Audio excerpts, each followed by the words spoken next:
Hello and welcome to the Game Theory Podcast. I'm your host, Sam Vecenie. Today, we're going to talk about the Indiana Pacers just pulling absolute highway robbery to steal game one of the NBA Finals against the Oklahoma City Thunder in a game that they were losing the entire way up until 0.3 seconds left when Tyrese Halliburton hits a game winner. We're going to talk a little bit about Tom Thibodeau being fired in New York, some stuff with the Suns, and Austin Ainge being hired by the Utah Jazz. But first, let's hit the music. They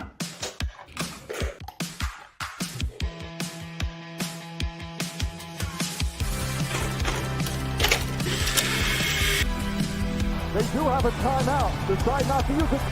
Way downtown. Bang! Bang! What's this gonna be? Wow! Are you kidding me? Hello and welcome to the Game Theory Podcast. I'm your host, Sam Vecenie. But if you watch the tape, what you will see completely orchestrated this game. Bryce, what's going on, buddy? What's up, Sam? The NBA playoffs deliver. Finally, we get another good one. Epic game one in the NBA Finals. And this is all I have to say, real quick. Well, I have a lot to say, but I do have this to say. If you didn't watch this game or you didn't enjoy watching this game, it's not an NBA product problem. You just don't like the NBA, and that's okay. But stop trying to tell me the NBA has a problem. And stop blasting it all over these major networks and all of this stuff. If you don't want to watch it, that's okay. Stop telling me and others that they shouldn't want to watch it, that it's a bad product, because it's a hell of a product, because I had a blast watching tonight. An unbelievable basketball game. A truly unbelievable basketball game. And I think that this is kind of where I want to start. If you had told me coming into tonight that the Oklahoma City Thunder win the turnover battle 24-6. They took 16 more shots and 3 free throws more than the Indiana Pacers tonight. That is completely bonkers and batshit in an NBA game. And yet here we are, and the Indiana Pacers are up 1-0 in this series. There was never really even a point, I think, until probably about the 8-minute mark when they went down 8 with 8 minutes left in the fourth quarter, where I was like, oh yeah, like Oklahoma City isn't in control of this. You know what I mean? Because they get up 15 in the third. They kind of play with their food a little bit, frankly, it felt like. And you can't do that against Indiana. They immediately go on this little run to get it down to 8 with 8 minutes left. That's what I tweeted. Like, it's completely crazy that Indiana's within 8 somehow with 8 minutes left, despite having 23 turnovers, Oklahoma City having 10 offensive rebounds. And by the way, Indiana at that point only had 8 fast break points. They were losing the fast break point battle to Oklahoma City 9-8. And we look up and Tyrese Halliburton's hit another game winner. I think that where I think I want to go first here is Oklahoma City obviously adjusts its starting lineup. They go small. They go with Chet at the 5, Kaysen in for Isaiah Hartenstein. The thing that you and I kind of talk about in these playoff series is who's the first to adjust? Who's the first to make it seem like, oh, we have to adjust to what you're doing? Oklahoma City kind of did that before the first bell tonight, which is really interesting to me. For what it's worth, I'm not saying that it was like a terrible idea. I'm just surprised that they did it from the jump. And I think it threw their rotations off throughout the course of the night. I was just, I actually don't mind the process. Like your point with the rotations would be interesting to discuss, but I don't mind the process in general. Yeah. And we can get to it. I want to throw out one real quick team stat, Sam, before we get into this. And it plays into the turnovers as well. Because we have talked about live ball turnovers versus dead ball turnovers. And you know why Indiana survived having 18 more turnovers? Yeah. Because another stat we brought up was Indiana is actually number 1 in the playoffs in terms of opponent points off turnovers. Some of that's because they don't usually turn it over. But the points conceded off turnovers tonight was 11-4.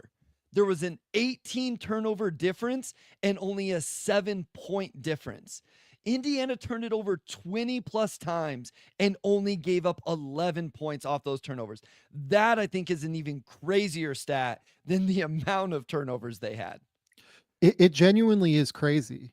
Like, you can't look at this box score and come up with a reason for Indiana to win outside of maybe the 18 for 39 mark from three. I mean, they shoot 46% from three. Like, Obi Toppin drills 5 threes. Naismith drills 3 threes. Nembhard 2 threes. Turner drills 2 of them, one of which was a bank from like the break of like the corner and wing area, which is bonkers. Dribble. Thomas Bryant hits one from the corner. Yeah. But here's what I will say. Oklahoma City, we've seen them lose a series doing what? Totally. Giving up corner threes. And when PJ Washington gets hot, you lose that series. And so I talked about this over actually on the Thunder Chat podcast a couple days ago. We thought Dagnall might adjust a little bit and not give up as many of those. And that's not how it played out tonight. I don't know what the percentage ended up being. So like, yeah, that would be my question to you. I actually don't think many of these were like crazy open corner threes. No, I don't think so. I don't think so till the second half. I need to go back tomorrow and just watch all of the 3-point attempts because I'm with you. Probably midway through the third, Indiana's percentage was okay, but I was like, I think a lot of these are above the break. A lot of them are contested, or they're ones like they're probably okay. Like TJ McConnell hit one, and OKC's probably like, we'll live with that. I felt like into the fourth quarter, the corner threes started to become a little bit more. I'm pretty sure they had back-to-back corner 3-point makes in the fourth. I need to go back and watch though, because you could be right on that. So let's start with this. Okay. Do you think that anybody on Indiana played what you would think was a complete game from them tonight? I think Obi maybe.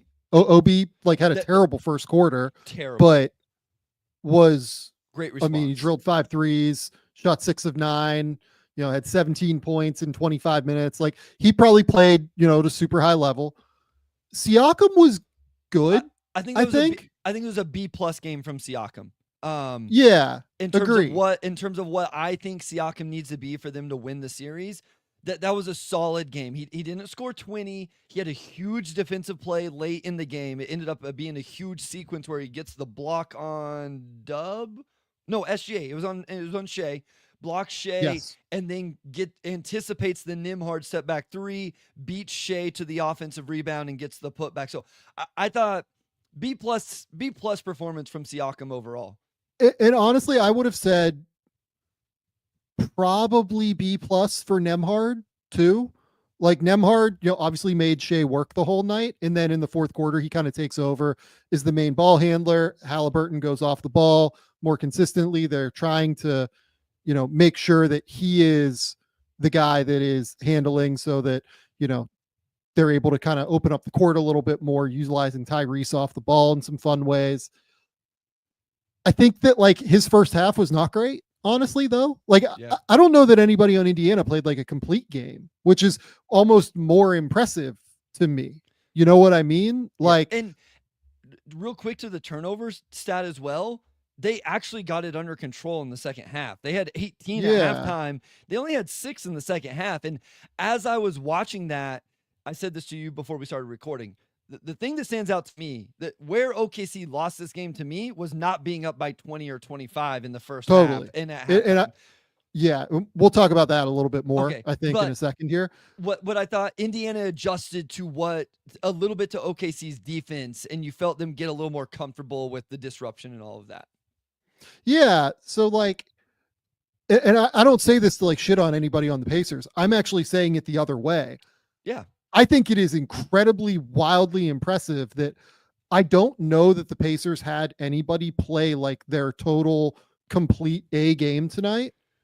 And they still just worked their balls off on defense. Yeah. Played crazy hard. One thing that you and I talked about, and that I know that I talked about with Jason on his show, was going small, right? Mm-hmm. The Pacers being willing to go small, play the Siakam and Toppin lineups. I mean, that was huge, obviously, in this game. Miles Turner, I was like worried after the first quarter I didn't think he looked great at all in the first quarter with the No. way that he moved it or way he was moving. Like Chet got him a couple times on drives. I mean, he was enormous on the interior. Like he was absolutely enormous defensively. He had like 6 turnovers. I don't think you can say he played like incredibly well, but like the way that he defended at the basket, the way that he consistently was a presence there was so big for them. I thought, especially throughout the second half. Yeah, like it was kind of like everybody played except for Halliburton up until the end. You know, Halliburton ends up with 14, 10, and 6, has 3 turnovers, which is somewhat abnormal for him. I felt like everyone played like a B to B plus game, and they still come away with the win. In part, that's because Chet was, I mean, just like horrendous tonight. Awful. Like Chet was terrible. I thought Kaysen was not very good. I wasn't sure that he was totally ready for this as like a starter in an NBA Finals yet. Played well, like he was aggressive on defense, but at the same token, part of the reason, and maybe this is where we'll transition into the point that you wanted to make, right? In terms of they should have been up 20 at halftime, right? Part of the reason that they weren't up 20 is that Indiana really quickly and very clearly went into this series thinking that they could attack Kaysen Wallace Yeah. in switches with Siakam. Yep.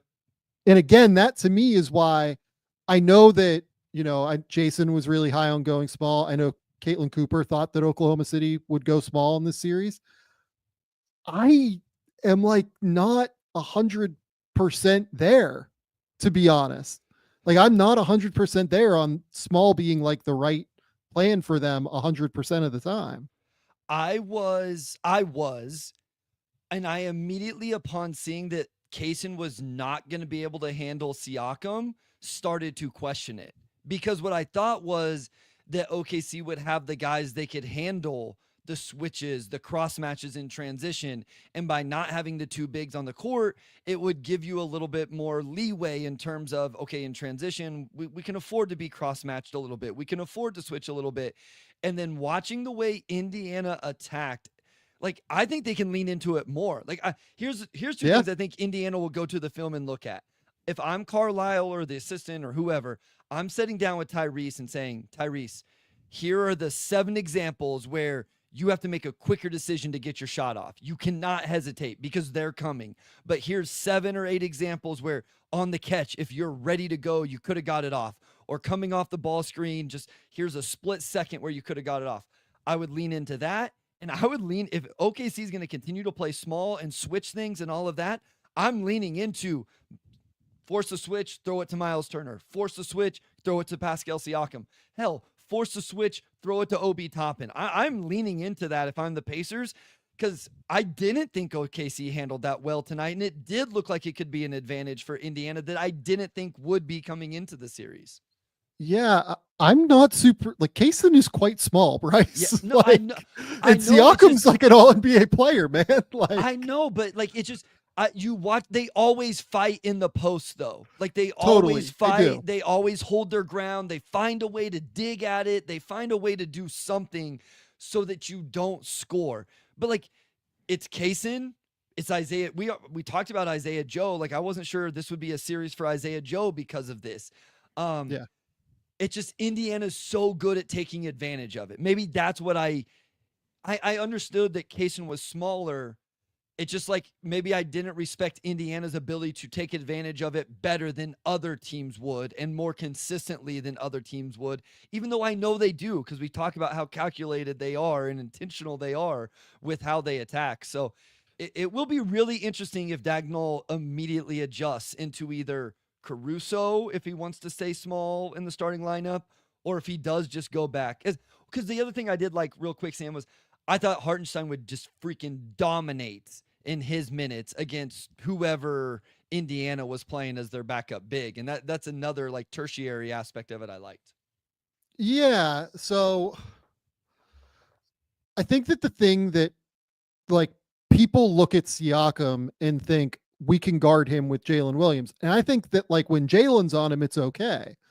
But with how much off-ball movement Indiana gives you, like they run all sort of like wiper screens and blur screens and like all sort of like different actions that they send at you, right? Like they're going to make this really, really difficult for you to be able to stay home on your guys. If you have a small player out there, like Siakam can hammer that guy. Yeah. No, And I'm not sitting here saying that like Casey Wallace is unplayable in the series. I don't think he is by any stretch of the imagination, but I do think that going smaller with him, I mean, it's not an accident to me that he was a minus 13 tonight, which was, I believe, the worst of anybody in this game, because it just felt like it was a mismatch ready to be taken advantage of at the end of the day for Siakam, particularly. Yeah. So that's like my main worry here in terms of, I understand that they don't want to go small because of the transition game, like, or they don't want to go big. I'm sorry, because of the transition game. And I understand why they thought this was the right move. I just wonder if they got, I don't think like a little bit too smart. Like part of the reason that we love Oklahoma City is their versatility and flexibility. I just wonder if you were the first to adjust and you adjusted before the bell to the game, like to the boxing match even rang. And I don't love that. Like, I just don't, I'm sorry. I'm interested to see if, or I'm surprised that we didn't see the too big at all. Like it wasn't only that they didn't start it, he never even went to it. Now, part of that is, and I think part of the adjustment is like, Chet, you can't be awful. And J-Dub, outside of the first few minutes of the fourth quarter, also wasn't that great offensively in this game. Yep. And so like, that's part of this adjustment as well, is like those two guys have to be much, much better. But I was surprised that at no point did Nagnaut go and like, you know what? Let me throw these two guys out there together for a couple minutes. Let's just see what happens. Like, you know, you just try it out. Because the one thing we did say, because right, we don't like the too big that Thibs went to in the Knicks series, was these are two very different bigs than what the New York Knicks were trying to throw out there. And because of that, we think that these two guys could survive against the Pacers. And so why not even try it for a couple minutes and see what it looked like? Yeah, it was a little bit odd to me to not even see them try it once in this game. I just, and part of this is, look, like, again, Indiana goes 18 for 39 from three. Oklahoma City controls this entire game up until like 0.3 seconds left. They're up, but like control the entire game up until 4 minutes left in the game. Let's call it, right? That's when it started to get into like 4 points, 3 points, like back and forth, right? So I understand thinking that like, okay, no, we still got this. We're in control. But I think I agree with your immediate point here. And it's the critical one to me. They should have been up 20 in the first half. Yeah. The way Indiana turned the ball over, the way Indiana allowed them to get an enormous lead if they wanted to, that's what stands out to me in this game. And that's what stands out as a real mistake from the Oklahoma City part, even more than the fourth quarter, where, look, like, I was getting ready to say, like, I thought that the biggest keys to this game were the turnovers, the little things like going and offensive rebounding, going and getting loose balls, tap outs, things like that. It just ended up going the opposite way. It kind of was that for Indiana. The keys to this game for Indiana: help defense being all over the place, especially in the second half. I thought that they were really good with offensive rebounding while not getting beaten on the other end with fast break points. I thought that they also did a really, really good job of making Oklahoma City, Chet Holmgren and Jalen Williams particularly, work hard. Every time Jalen Williams went to a ball screen, they loaded up the paint. They basically tried to make J-Dub a passer, I felt like, through large swaths of this game, and dared him to shoot the mid-range jumpers, right? Which is great. I mean, they're so well schooled. Like, Rick Carlisle's obviously a genius. We've been singing his praises throughout the entirety of the playoffs. I do think that, again, like, this was a great Rick Carlisle game.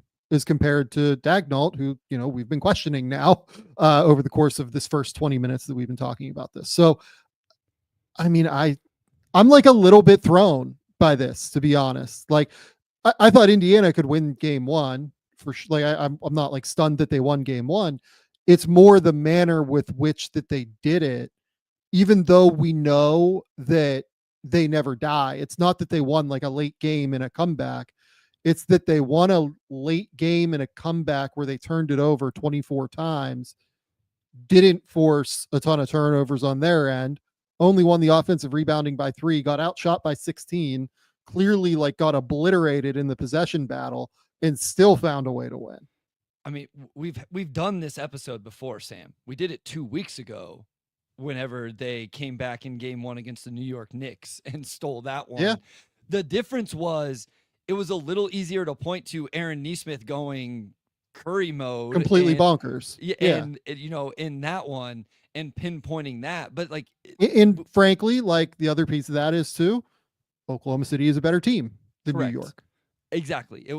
This was very surprising to me because it's funny. You get your takes ready, right? Like I was ready to come on and we were going to rave about Shea, right? I assume if they win this series, we're going to rave about it. And I had my like very specific points that I wanted to point out. I had like this play about how he changes the momentum and the energy of his planes of movement and all of this stuff that was going to be really, really fun to nerd out on. And I was going to say then, but the next two guys I want to talk about are Isaiah Hartenstein and the way he was in ball screens and Lou Dort's impact in the game. And then all of a sudden here comes the Pacers and all of that gets thrown away and doesn't matter anymore because they steal a game. And again, this is what's beautiful about it. Like this is what I love about our game.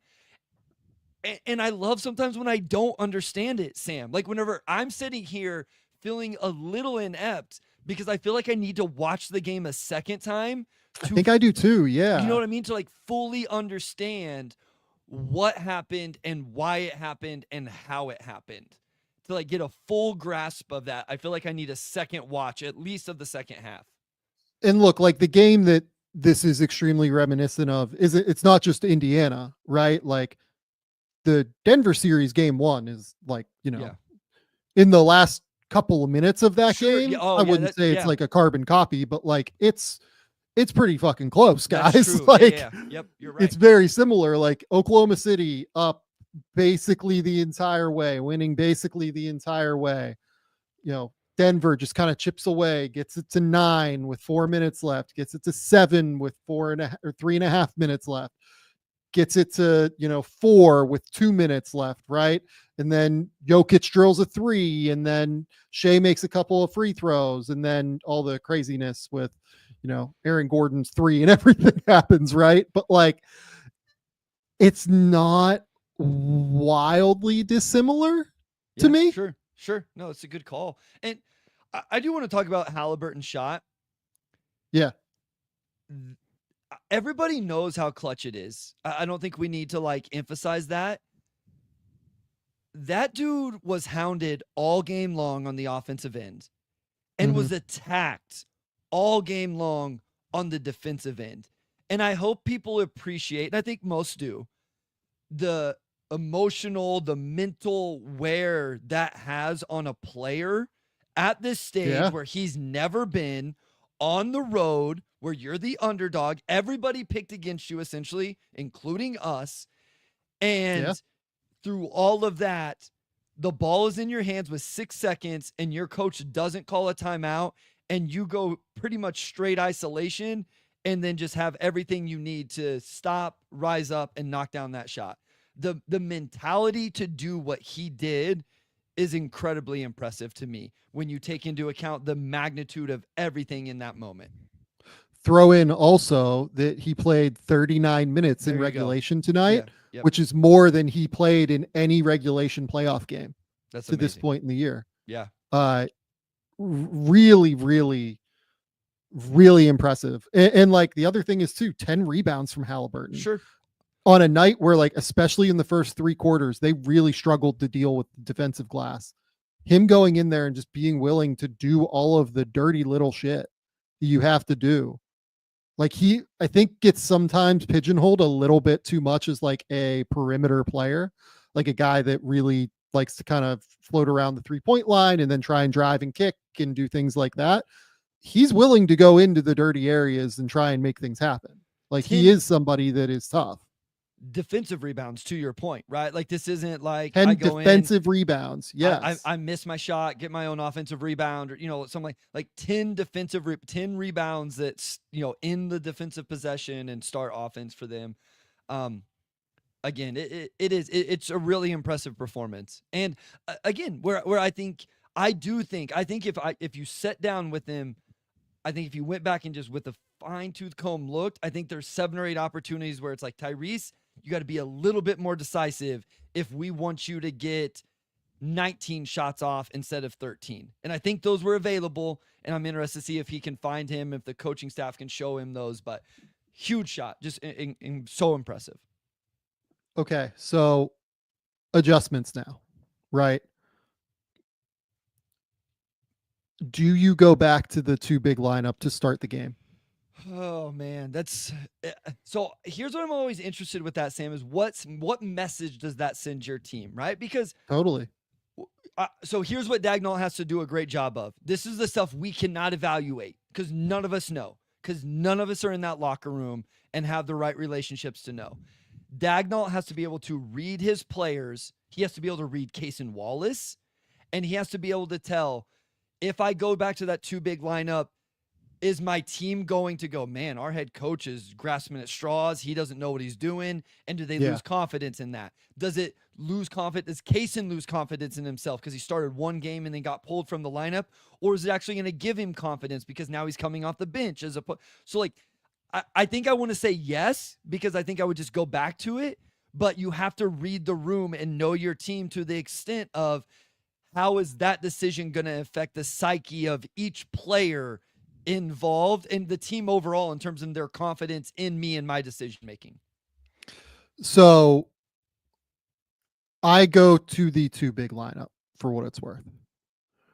And there are a couple reasons why I do it. A, I think that they are disciplined enough in terms of their transition defense to where they are able to get back and like make life a little bit easier. Like as soon as Shea drives, you have to make sure the court is balanced, right? And I think their court balance generally is quite good. Like they are so much more intentional with their transition defense and court balance than what the Knicks are, right? Sure.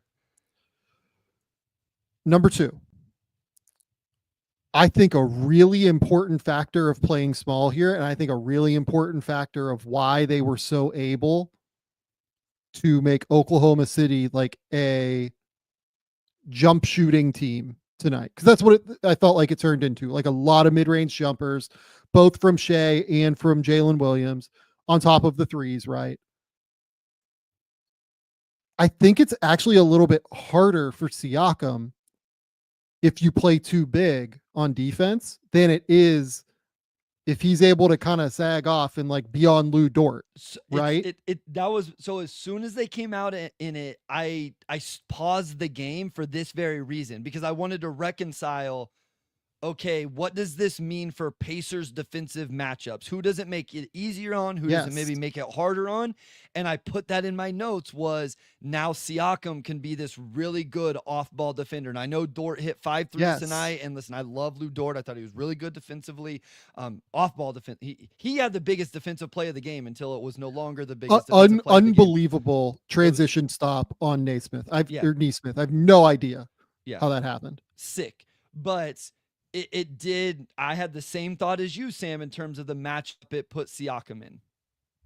Yeah, I think it just made his life a little bit easier defensively to be able to roam around and be able to be that like menacing help defender at 6'9" to 6'10", being able to do all of these things. So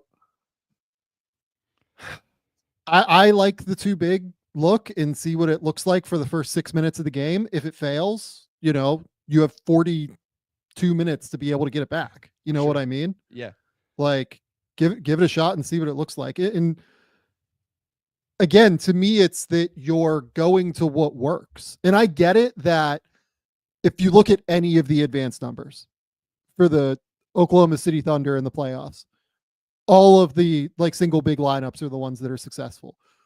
But the reason for that to me is that it allows them to go to like the J-Dub Chet lineup, without, having, really high level rests. I'm not saying they didn't do that in this game, but like, you feel rhythm going to the Chet and J-Dub lineup to start the second quarter. Like, AJ Mitchell came in at the start of the second quarter I love AJ Mitchell, but that's something that he hasn't done a ton of. Right. So I would get back to like my normal rotations. I think if I'm Oklahoma City, it was weird in that way, right? Like Kenrich Williams came in and played 1 minute and then sub back out.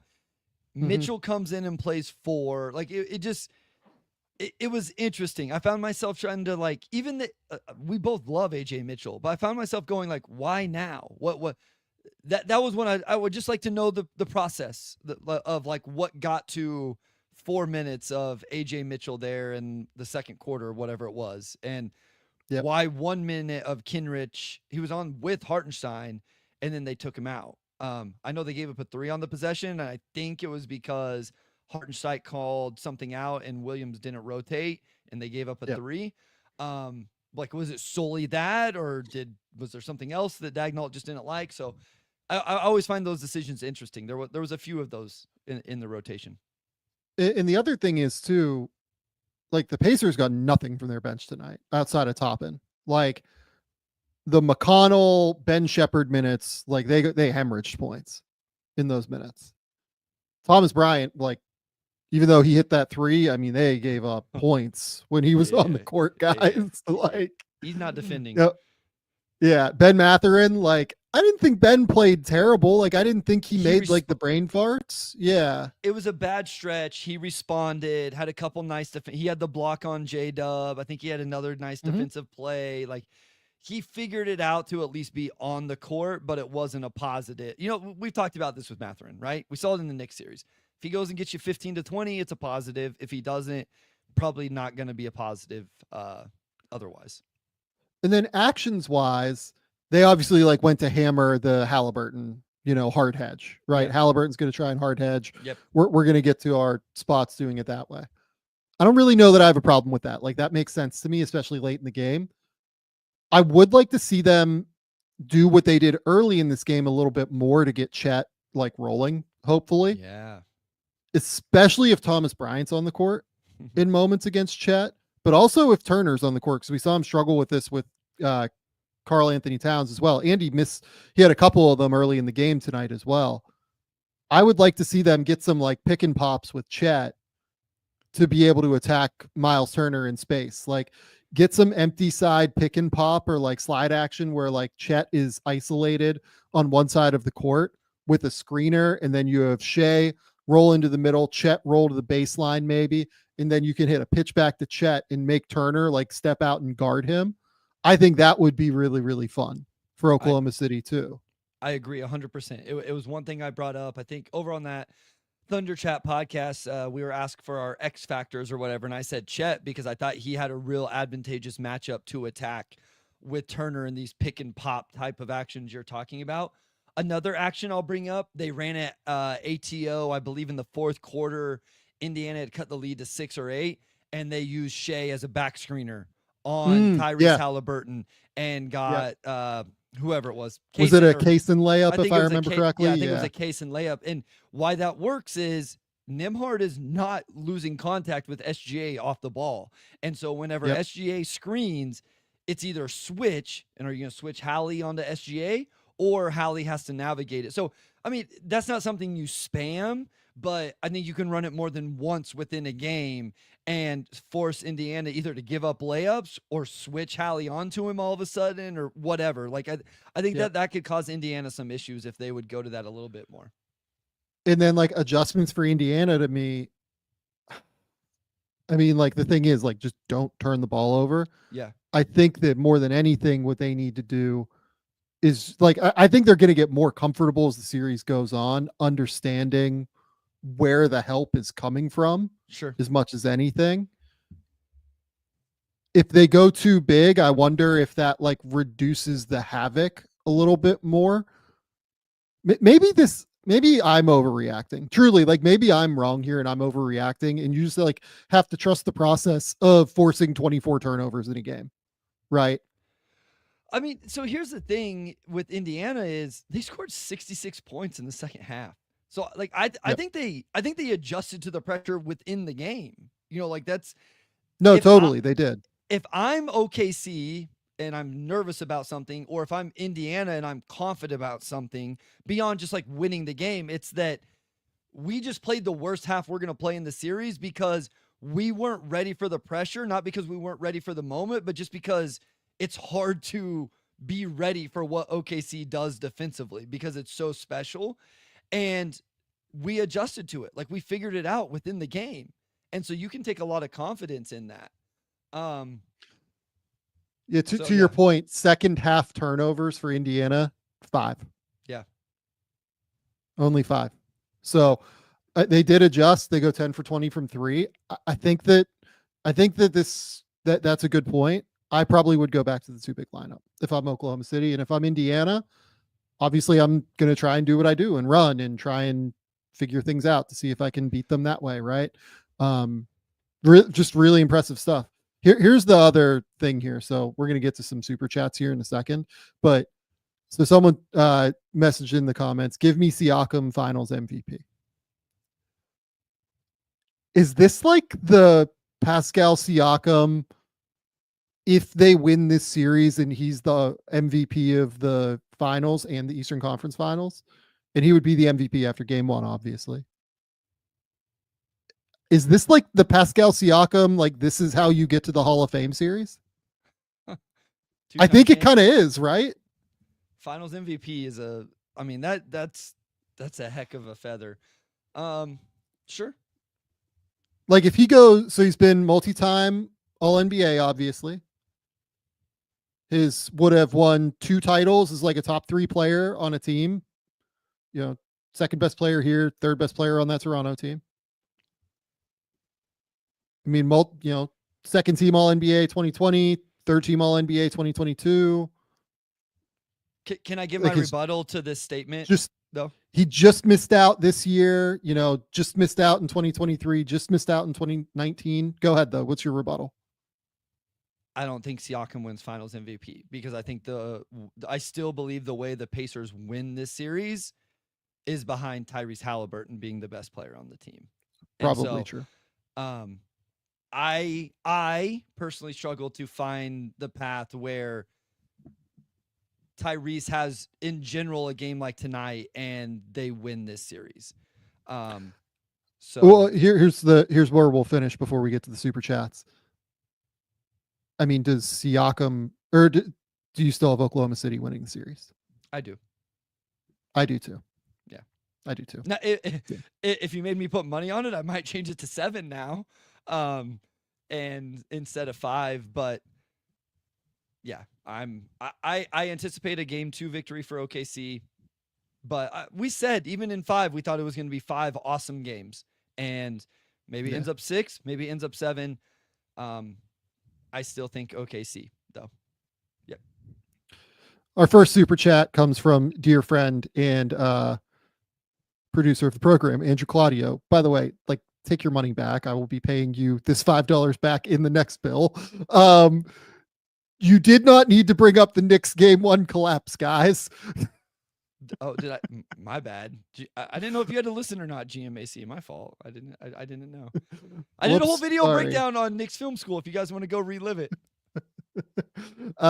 From Ron Burgundy 79, the single big lineup gives another spot to hide Halliburton. It also allows Siakam to roam off of Dort and close off driving lanes. Completely agree. I didn't even mention another spot to hide Halliburton. Like you can hide him on Kaysen, and that's way easier. Such a good point. Isn't that easier to hide? So that's interesting. Is it easier to hide on Wallace or on Dort? Because Dort would be his matchup, right?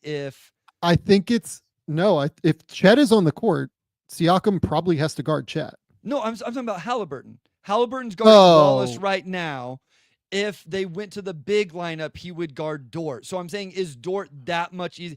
I still think there's an argument that Dort is a tougher matchup for him because Dort attacks the offensive board so much. And so then we would see like how good and impactful of a defensive rebounder Halliburton is.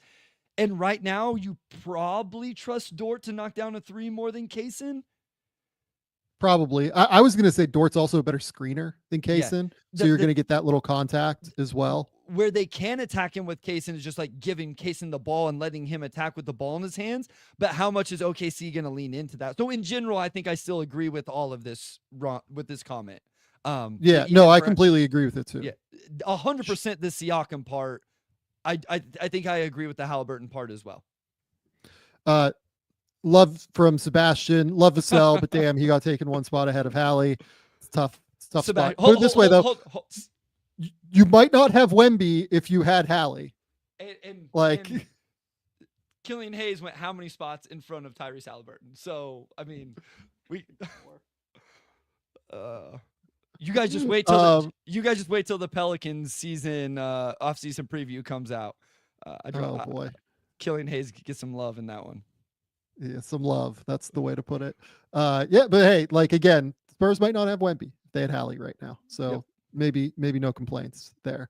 From Antonio, I don't want to overreact, but a team can't win a title with a player like Chet, right? He's simply too weak and skinny for the position he plays. I mean, honestly, like right now with where Chet is physically, I think it is a little bit difficult to have him as the 5, but as a 4 in the series again, I think he can deal with Siakam, and I think that you can play him in that way as a 4. Yeah, I mean, I don't think it's an overreaction. Like, he was very bad tonight, Antonio. I still think the archetype, because here's the thing. We just said one thing we would love to see Chet do is attack Turner. If you play a 2 big lineup, he's no longer attacking Turner. He's trying to attack Siakam, which I don't think is as big an advantage. I think maybe what the conversation eventually is like, what role, what option is Chet on a title contender offensively, right? Like what is his ultimate role? Maybe it's not, maybe it doesn't end up as high as maybe we thought, or maybe just right now it's not high enough to be the number 3 guy. So we'll see. I understand the point though, especially like you said, Sam, playing at the 5, but like in this series, he should be able to do it. Like, it's not like it's Jokic on the other side or, Zubac or, some big physical post players that he's having to go against. I think he just had a bad game. We'll see if it continues. Yeah, I agree. And the other thing is Chet is like a super mentally tough human being. I fully expect him to respond in game 2. Like, I think he will play much better in game 2 at this point. Okay. Shout out to our good friends over at PrizePicks. PrizePicks is just our favorite over here at the Game Theory podcast. But we have a question. Do you know ball? There's only one series left in the playoffs, and the championship is officially on the line. That means time is running out for you to put your final takes to the test on PrizePicks, which is the best place to cash in on your favorite sports. This year's basketball playoffs are headed toward crowning a first-time champ. PrizePicks is going to allow millions of users to sign up today and get in the mix, get in on the action. You can mix and match player projections from different sports. You can combine your favorite basketball players with players from hockey, from baseball, from esports, and so much more. We are going to go with the same game look with PrizePicks again, but instead of the NBA, because those are not out yet over on PrizePicks, we're going to go to the NHL finals tomorrow. We're going to take Leon Draisaitl to go over 0.5 points, Connor McDavid to go over 2.5 shots on goal, and Sam Bennett to go over 2.5 shots on goal.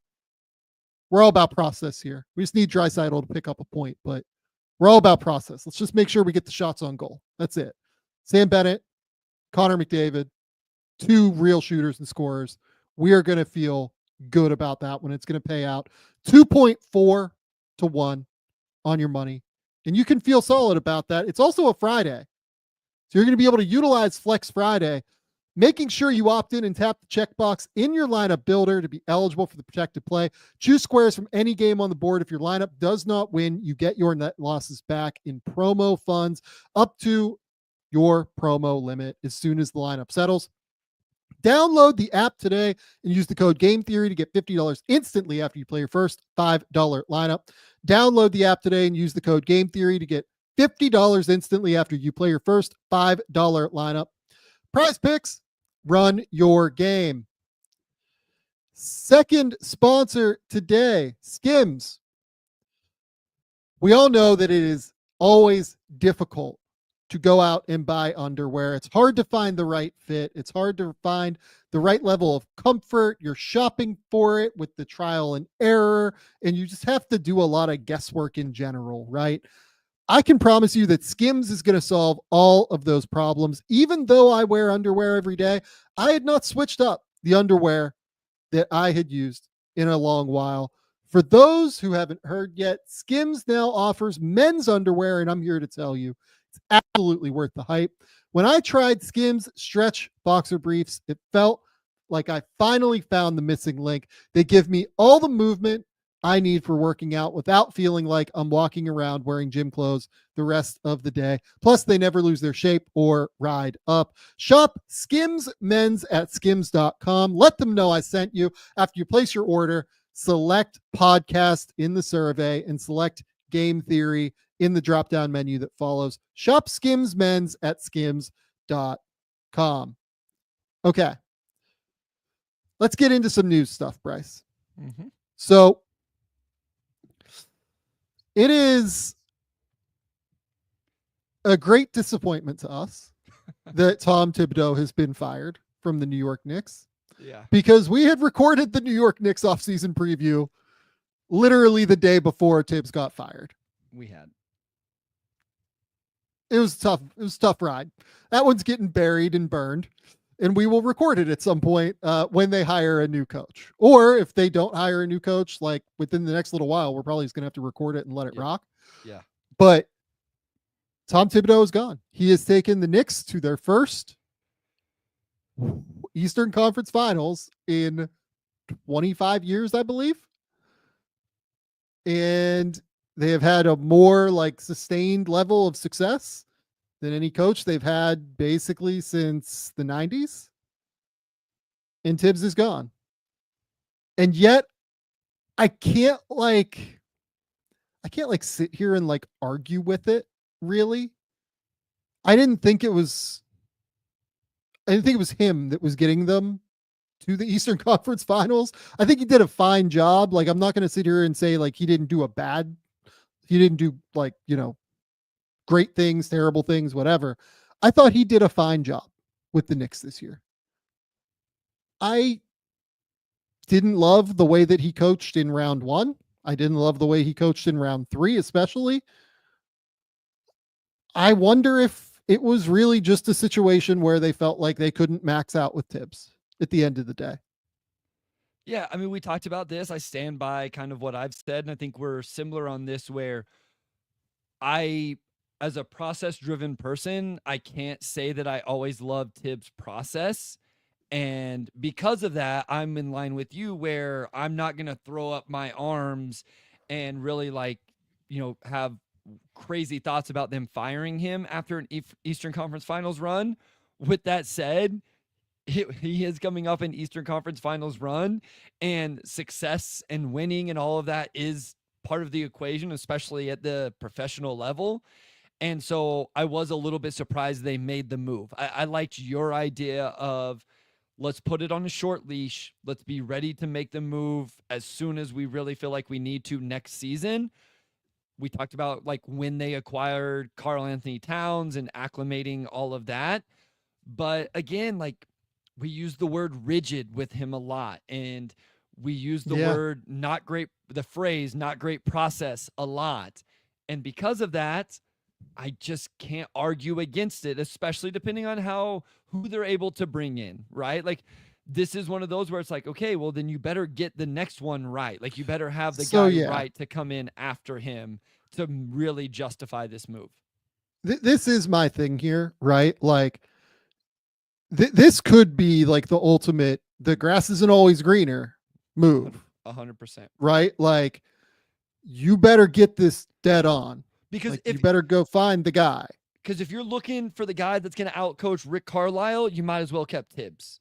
Like that's the thing is like, just you better get better than Thibs, but you're not gonna go get, like, if you fired Thibs just because he got out coached by Carlisle, then that's not great process to me either.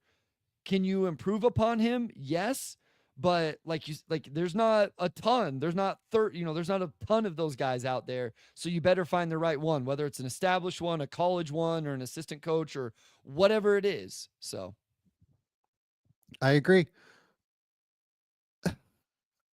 I mean, look, I think that we are under the impression that this roster will probably look slightly different next year in some ways, especially now, like with Thibs gone. Like, I don't know, like, does this impact their offseason moves? So I isn't this the, we're not going to trade Mikal Bridges? We're not going to trade, like, isn't, when you fire the coach, my immediate thought is, well, then that means you think it's the coach, not the roster. So we're going to keep at least the core part of the roster together. And we're going to go, like, I would not be shocked if they lean into an offensive minded coach, because, even GMAC says this all the time. The idea here was that they were going to be a top 3 offense in the NBA and hopefully middle of the pack to above average defense. And that was going to be how they're going to make it work.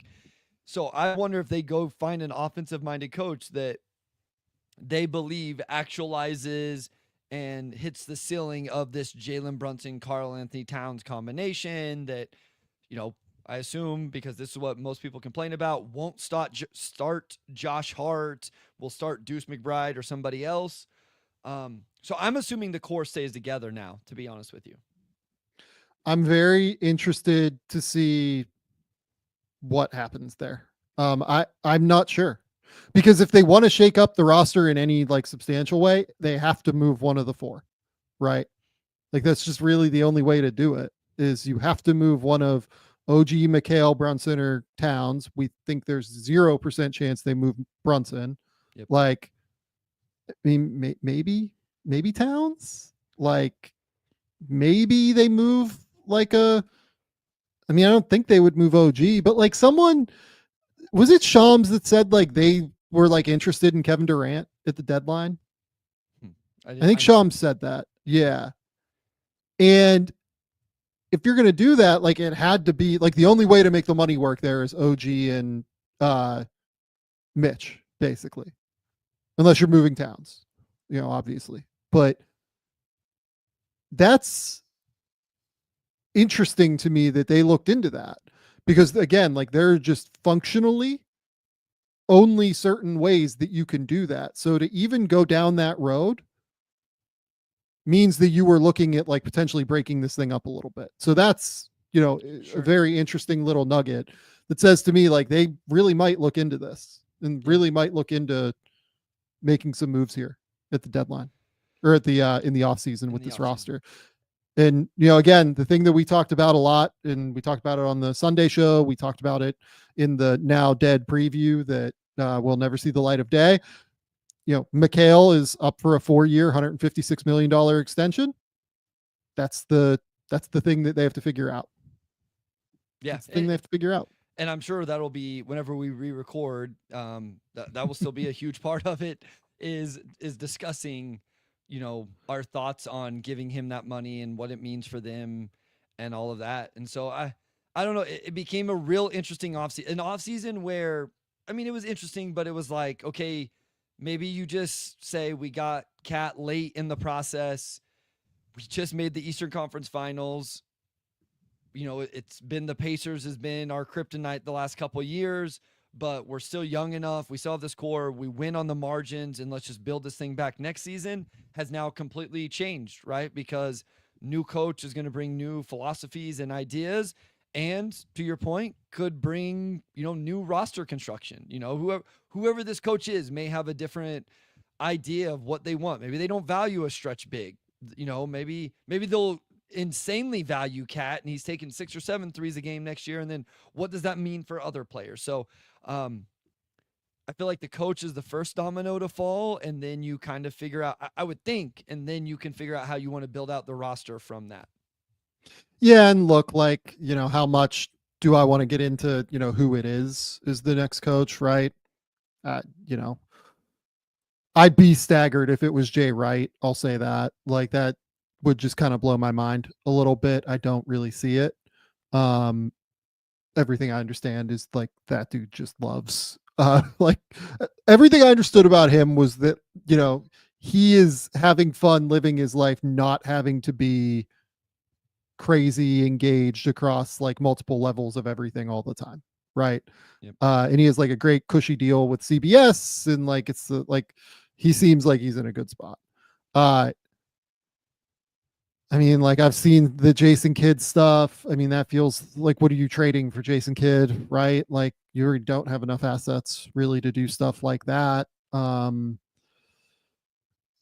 Like, you know, Michael Malone and Taylor Jenkins are both CAA guys. It's worth noting, like, you know, both out of work, both highly accomplished coaches in the Western Conference over the last 5 years, right? Yep. Who knows? We'll see. I don't know that. You know, I don't know that we know what they're going to do. Yeah.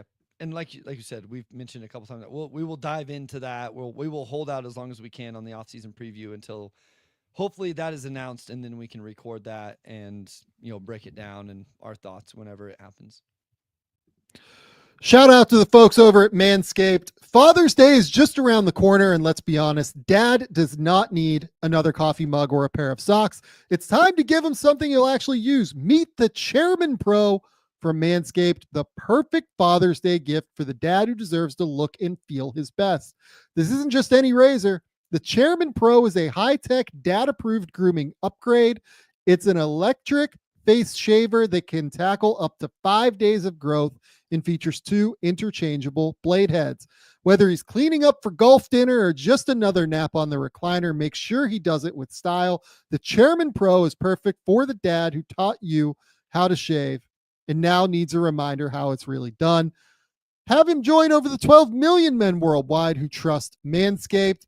What makes Manscaped so great is they have 2 interchangeable skin-safe blade heads. The skin-safe 4-blade foil is for that super close shave, and the skin-safe stubble trimmer is for that sophisticated 5 o'clock shadow look. Both are designed to help reduce razor burn and irritation, so skin feels smooth and comfortable after every shave. It's also waterproof, so you can use it in the shower, or it can be rinsed under the sink after use. But most importantly, it comes with a 2-year warranty on all powered devices, giving you peace of mind after every use.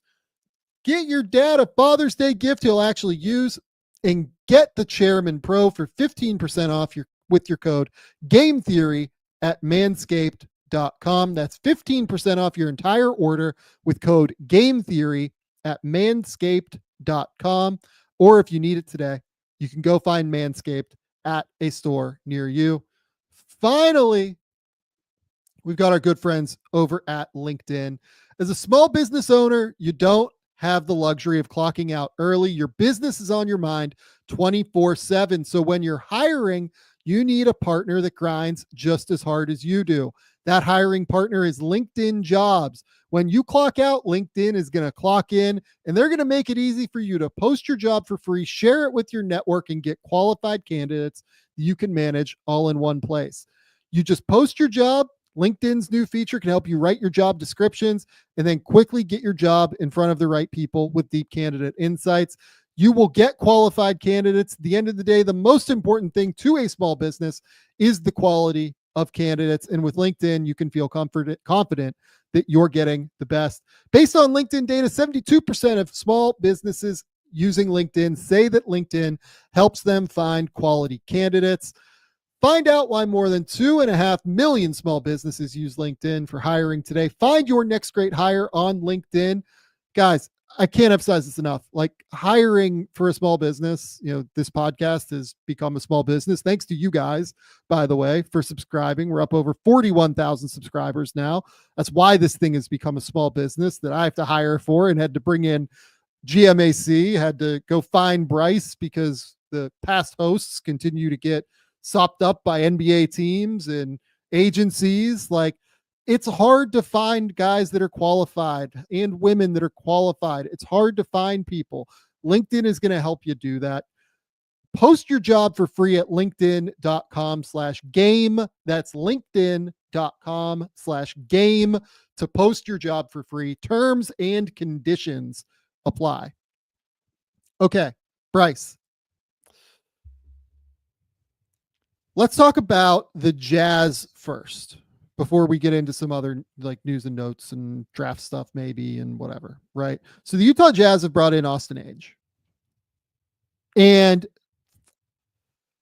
I know that I saw like online that there was this like, oh, it's like a Nepo hire. It is what it is. Like, why is this different from Bronny James getting drafted by the Lakers and stuff?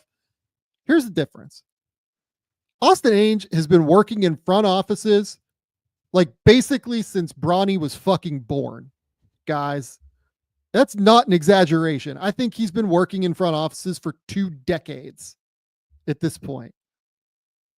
Austin is regarded league-wide as like one of the really high-level qualifiers or evaluators. He is awesome at evaluating players. It was only a matter of time until he got this, like one of these jobs, right? Is it ideal that he got the job like where his dad is a senior advisor? I don't know. You know what I mean? Like probably, honestly, I kind of wish that Austin had gotten a job in a different way. I keep saying this, like I know him. I've met Austin like a couple of times. I'm not going to sit here and say I have any relationship. I don't have his phone number. Like I don't have a real relationship with him at all. But like, this dude is very qualified to have this job. He is a very, very qualified candidate. Speaking of LinkedIn jobs, to get a like head job as a president of basketball operations. The Celtics just won a title last year where he is, you know, he shares the number 2 in Boston with like Mike Zarin and Dave Lewin is the assistant GMs, right? Like I get this point from Spencer Morris that like if his name was Austin Jones, he never would have gotten his foot in the door. Like completely fair and reasonable. Like if you want to say that absolutely is a help. I'm never going to sit here and argue that like having the name Ainge like didn't help him immediately get his foot in the door and be able to rise up to a certain point. But he is also like an incredibly hard worker and somebody that is like very exceptionally well respected league wide. This is one of those ones where I don't think that the Nepo, like there is cronyism around the NBA. There is Nepo stuff around the NBA, like 1,000%. And that is a real problem. But this is not one of the ones where I think that qualifies with Austin Ainge. Yeah. I'm not as like linked, into as much of this stuff. No pun intended there as you are, but it does seem like I understand people who get frustrated, like with you know, like I said, if his name wasn't Ainge, he wouldn't get a chance. I just feel like I see this stuff in all walks of life, in all sorts of professions. I don't think it's just professional basketball or professional sports or whatever, where certain name gets you a certain opportunity. I'm glad the point you bring up though, where, okay, that may be true, but it doesn't take away from how talented he is at the job he is being asked to do. And so like, that's hopefully people can at least respect that. Like, okay, if you want to be frustrated that he got an opportunity he shouldn't have or whatever, or got fast tracked in some way, sure. But I think then you can still respect the work ethic, the talent, the ability to do his job, work hard at his job, all of those things. And so that I hope we're able to see like both sides of those two different of that coin.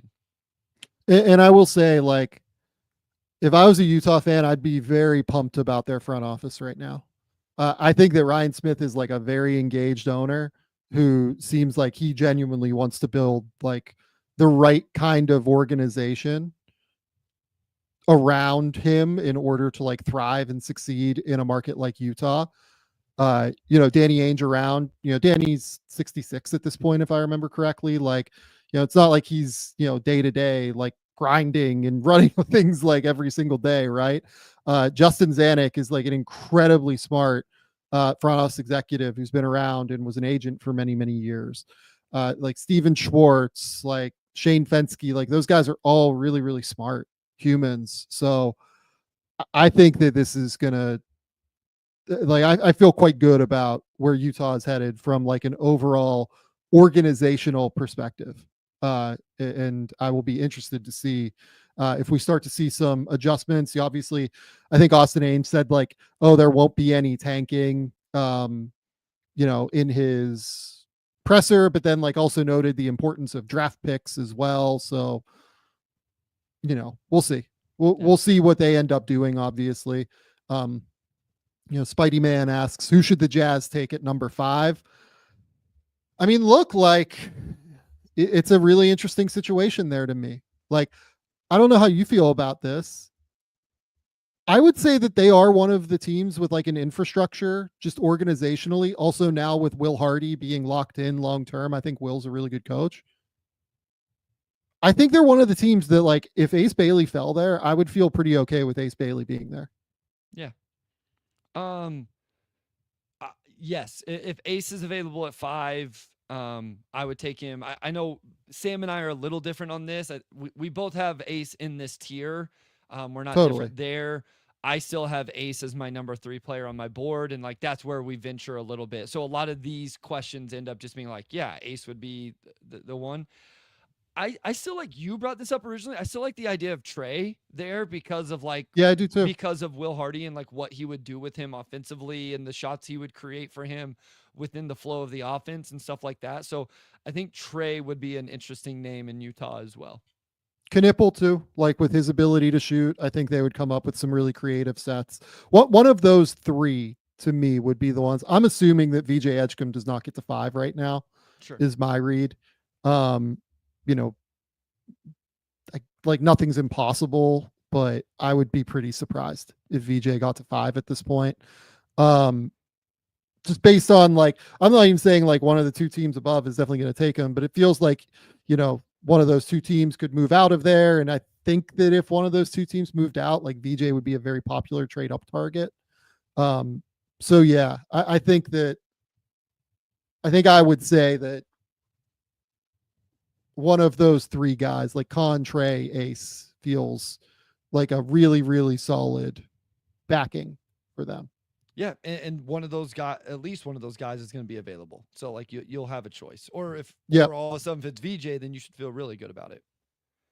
Yeah. And Jackpotting asks, would you pass on Ace or Trey for Con though? In Utah's case, so like I have all of them in the same group. The draft guide's coming next week. Maybe I won't share the order I have them in right now. So I would say that in Utah's case specifically, having them all in the same tier, knowing that they need to like go find a real dude, I might be willing to take Ace there, given how comfortable I feel with their overall organizational structure. And given that they have like a number of just like super high level, like mature human beings, and they have vets on that roster. And like, I think that that's a place where Ace could really thrive. And I'm not like taking shots at Ace, like off the court or anything. Like, I just think that it will take a special kind of environment to absolutely get the most out of Ace.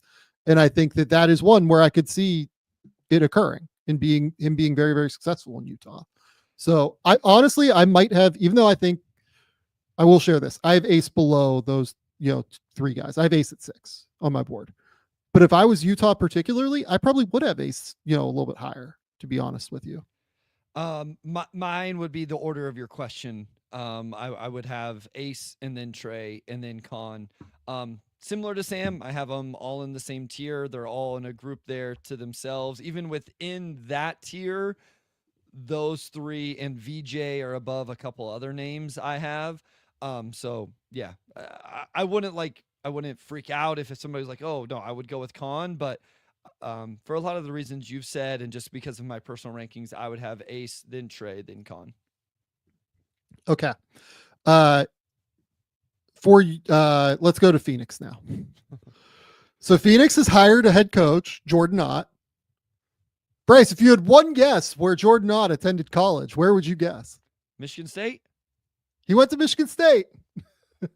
Who would have thunk it? Yeah, who would have thought? I literally had no idea, but this was the easiest question possible. So I have to share this from Gerald Bourget. who does a great job covering the Phoenix Suns in Phoenix. In his story, with the hire of Jordan Ott, he wrote this.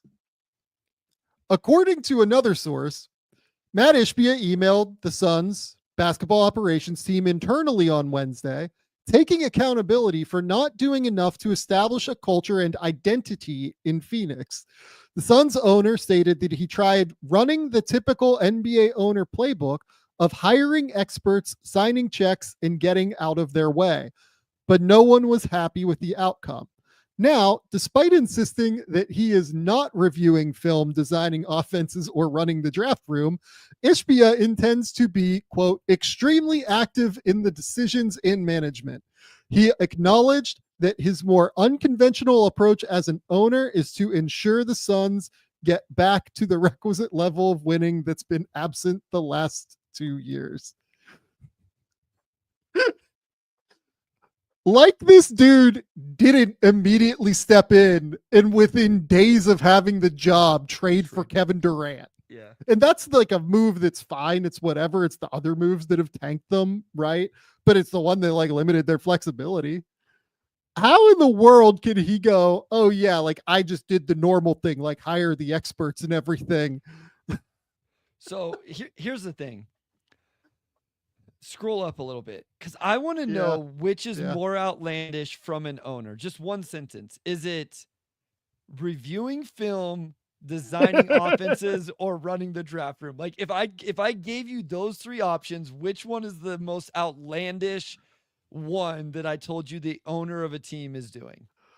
I think it's probably designing offenses. Honestly, that's my answer as well, actually. Like, look, like Matt played at Michigan State, right? So reviewing the film is probably the least, right? Like he probably can sit down. Like I'll give him the benefit of the doubt that he can sit down and watch film and probably come up with some good pointers.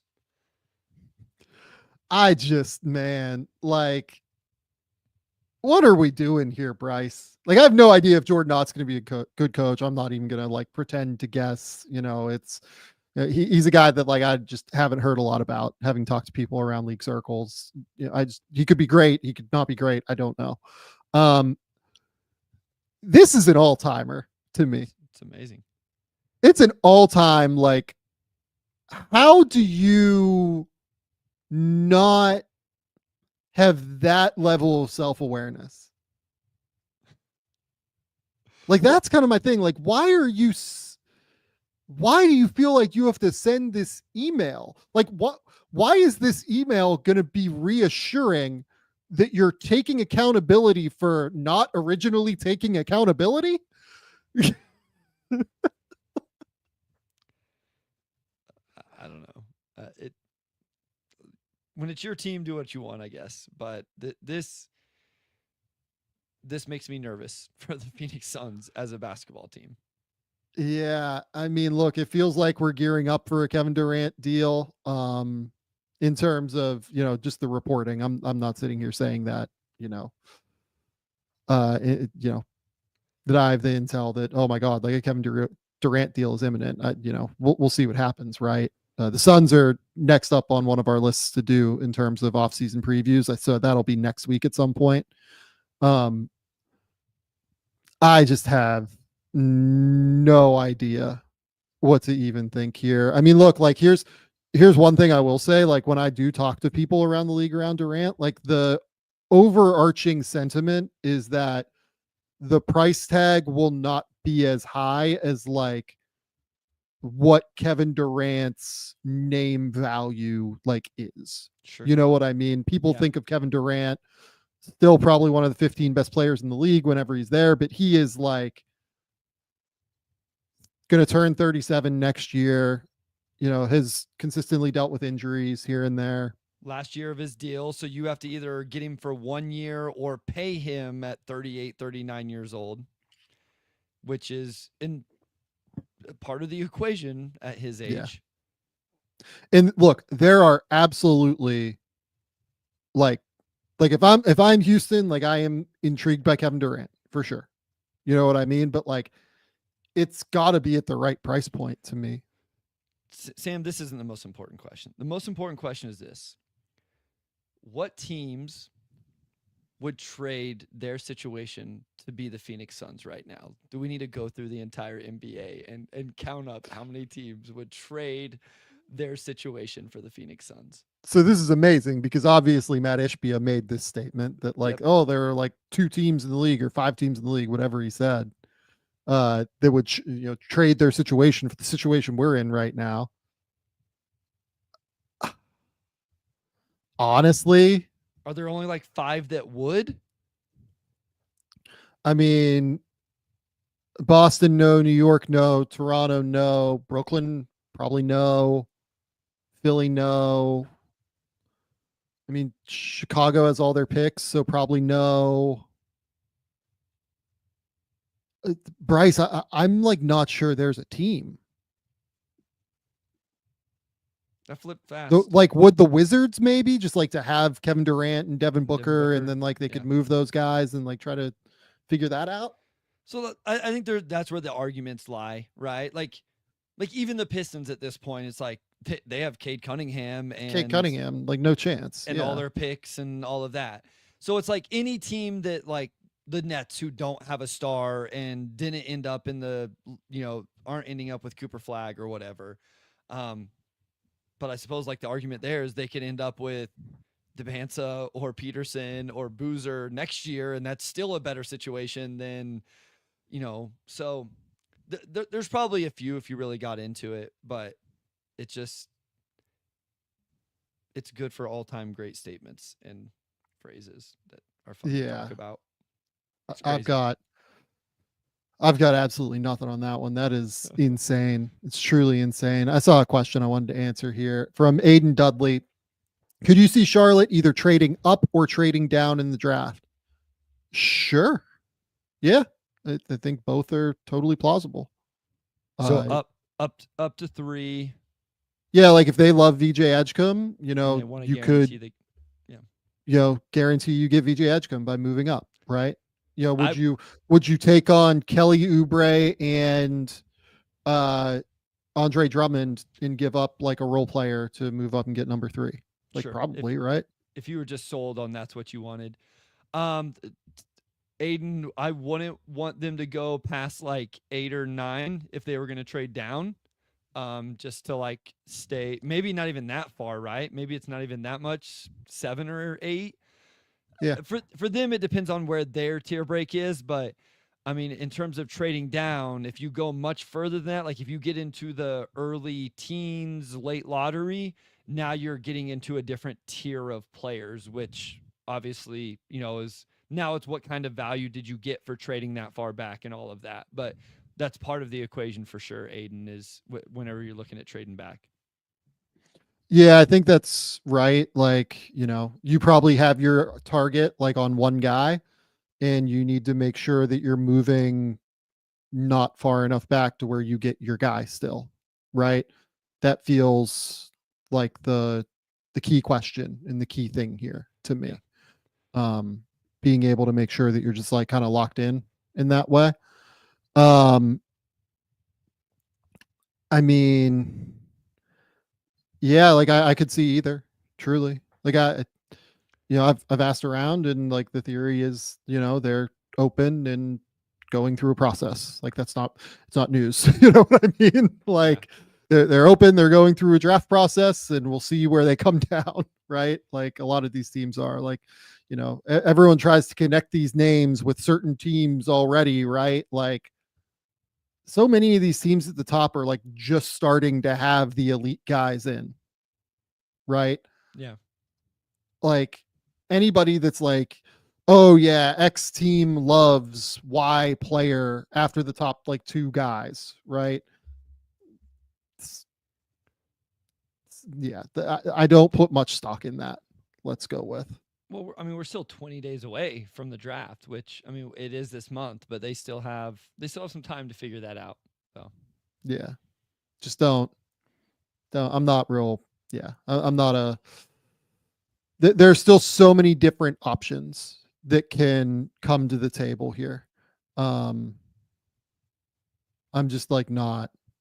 Yeah, I'm not moved by many of those things.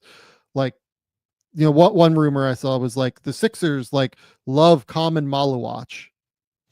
Okay.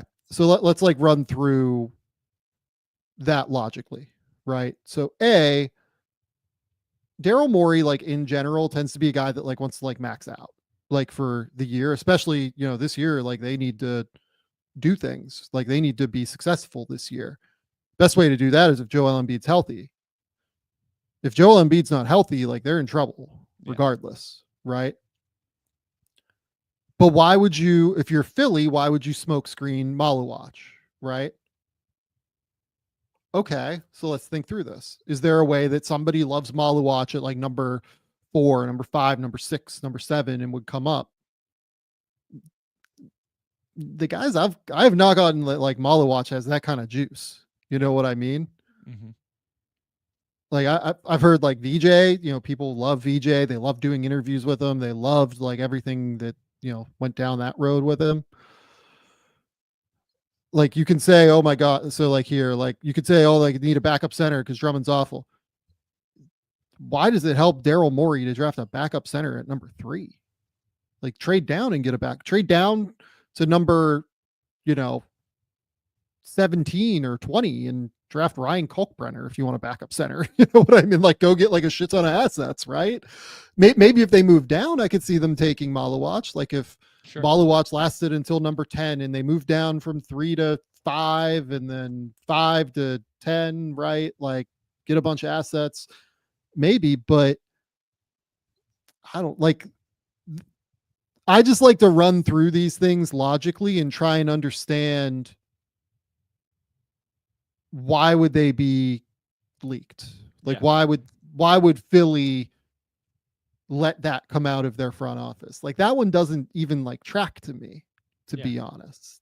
That's what. So I think one of the I don't remember who to credit to it. It may have been the front office show, but was when you hear these reports, the first thing you think of is who does this benefit the most? Who does this information benefit the most? And I really learned that a lot whenever Detroit had all this cap space and going into off seasons for a couple of years, and every free agent had Detroit on their list. And it's like, you finally realize, like, no, they don't. They're just throwing that out there as leverage to get the most out of their team. Like they're not going to the 20-win Pistons. It's just that's the team with salary cap space that they can leverage with their team to get paid a little bit more. So it's always like who gets the most out of this report, and that's probably the person or the team or the side that leaked the information. And I'm like you. I try to be better about thinking through those things. What does this help the agent? Does this help the player? Does it help the team? Does it help another team that may be involved in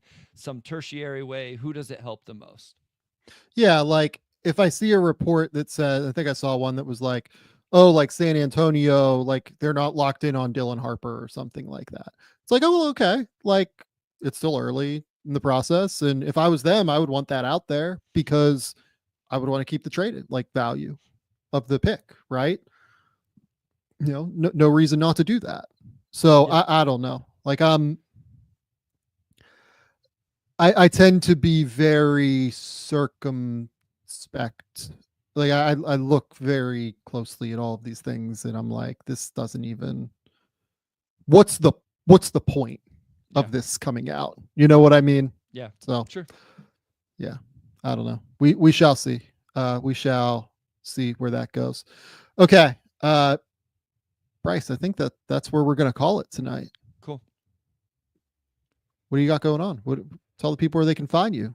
Yeah, at Motor City Hoops on Twitter, on Blue Sky, the Motor City Hoops Substack. If you want to get into some NBA draft second roundish, into the first round, top of the second round, maybe mid second round prospects, I have like 5 video breakdowns. Maxime Renault, Ryan Kalkbrenner, Adu Thiero. I did an Alex Tui. I believe Kobe Brea is coming out on Friday. So you can check those out. They're like 8 to 12 minutes, depending on the player, for free over on the Substack. Otherwise, the Pistons Pulse podcast. And then right here, Game Theory podcast with Sam Vecenie. Over 41,000 subscribers, I think, at this point. Tons of great feedback on the off-season reviews. Just appreciate you guys so much for all of the support, the likes, the shares, the subscribes, all of that. Thank you. Watched a beauty yesterday as I drop it. Double Indemnity, Bryce. Have you seen Double Indemnity? Got this on Criterion.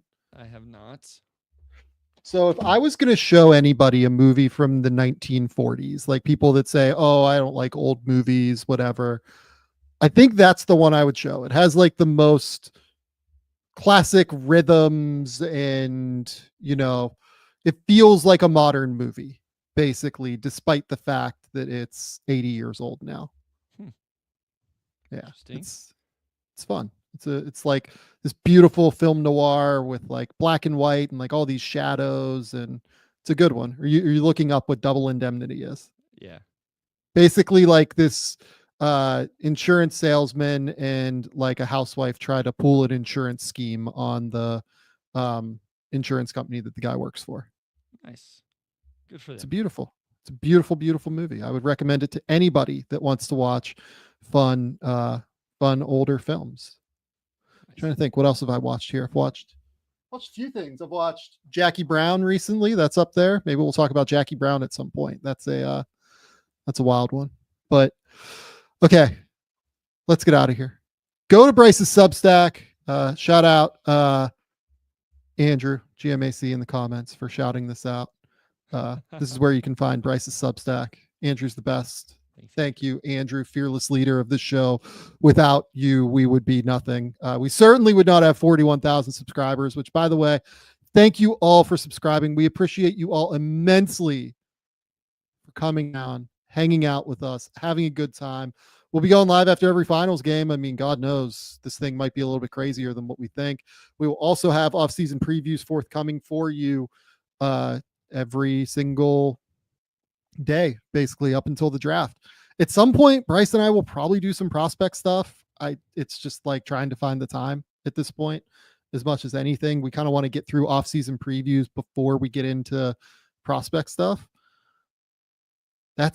We're not that far off of being done with those either, I guess. We're through like 18 or 19, something like that. I think that's right. So we're kind of rolling through those, which is good. If you're curious, you can go subscribe to the YouTube channel, Game 3 Podcast with Sam Vecenie. You can subscribe over on Apple, Spotify. All of the off-season previews go up there as well. Go to The Athletic. Keep me employed over there. We appreciate you guys all immensely. The draft guide, I think, is coming next week. I'm not going to sit here and give you like an exact assurance on any of this because this thing is a beast. It is such a like menace to produce across the board. I apologize to my editors for putting them through this every year. The design team, I showed Bryce like a couple of the designs that are out. It looks very good. It looks so cool. I'm so grateful to the folks at The Athletic that they do such a nice job with this thing. For people who want to know about the offseason previews in terms of the order, Andrew put it in the back end of our thing here. Warriors, Raptors, Pelicans, Mavericks. Those are the next four that are going up. Bryce and I will need to record some more of those at some point soon. Unfortunately, we're probably going to have to speed up on those to get those rolling a bit. The Knicks will probably come at some point, you know, who knows when. We're probably going to have to do Rockets and Suns will probably come soon as well. I think that's like the next kind of duo that's after that, right? Just kind of looking through. Wizards are coming up soon. Jazz are coming up soon. I guess I moved the Suns down a little bit as we tried to figure out what was going on there, but maybe we will just get those out of the way soon because I don't think they'll trade Durant before the finals are over, but who knows? But that's where this thing's at in terms of everything. We appreciate you guys immensely for coming to hang out. That's all we got. Until next time, we'll talk soon.